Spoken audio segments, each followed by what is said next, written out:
Heels take time don't rush it എന്ന് പറയണ പോലെ പനി മാറി ഒന്ന് ഹീലാവാൻ ഞങ്ങൾക്ക് രണ്ടുപേർക്കും കുറച്ചധികം തന്നെ സമയം എടുത്തിട്ടുണ്ടായിരുന്നു. ചില കാര്യങ്ങളിൽ എൻ്റെ ഡിറ്റോ ക്യാരക്ടറാണ് ഇക്കൂനെന്ന് എനിക്ക് തോന്നാറുണ്ട്. ഞാനിതുപോലെ വളരെ ചെറിയ കാര്യങ്ങളിൽ സന്തോഷിക്കും, അതുപോലെ തന്നെ ചെറിയ കാര്യങ്ങളിൽ ഒരുപാട് ഡിപ്രസ്ഡ് ആവും ചെയ്യുന്ന ഒരാളാണ്. ഇക്കും സെയിം ക്യാരക്ടറാണ്. അങ്ങനെ കുറച്ചധികം ദിവസം തന്നെ വേണ്ടി വന്നു ഞങ്ങൾക്ക് ആ ഒരു സിറ്റുവേഷൻ ഒന്ന് ഓവർകം ചെയ്ത് ഒന്ന് ട്രാക്കിലോട്ട് വരാനായിട്ട്. അങ്ങനെ അതാ ഒരു 10-12 ദിവസത്തിന് ശേഷം ഇന്ന് സ്കൂളിൽ പോവുകയാണേ. വീഡിയോ എടുക്കാമെന്ന് വിചാരിച്ച ദിവസം തന്നെ കറണ്ടും ഇല്ല. ഇന്നലെ രാത്രി ഒരു 10 മണി 10:30 ആകുമ്പോൾ പോയ കറണ്ടാണ്. ഇൻവെർട്ടറിലെ ചാർജും കഴിഞ്ഞു, എന്തോ മരമൊക്കെ പൊട്ടി വീണ് ആകെ സീനായിട്ട് കിടക്കുക. അങ്ങനെ അതാ അവനെ കൊണ്ടുവിട്ട് വന്നിട്ട് ഞാനിങ്ങനെ പറയുകയാണ് ഇന്ന് കുഞ്ഞൊരു മടിയുണ്ട് എന്നുള്ളത്.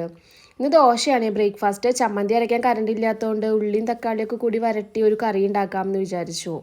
അങ്ങനെ അതാ പോയി കഴിഞ്ഞാൽ രാവിലത്തെ ബ്രേക്ക്ഫാസ്റ്റ് പരിപാടികളും തീർത്ത് സമാധാനമായി ഒരു ഗ്ലാസ് ചായ എടുത്ത് പേപ്പർ വായിച്ചുകൊണ്ടിരിക്കുക.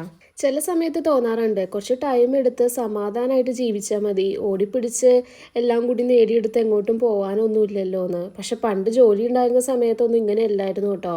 സത്യം പറഞ്ഞാൽ ഇക്കൊരു വയ്യാതെ ആയി കഴിഞ്ഞാൽ പോലും അവൻ്റെ കൂടെ ഒന്ന് നിൽക്കാൻ എനിക്ക് പറ്റാറില്ല.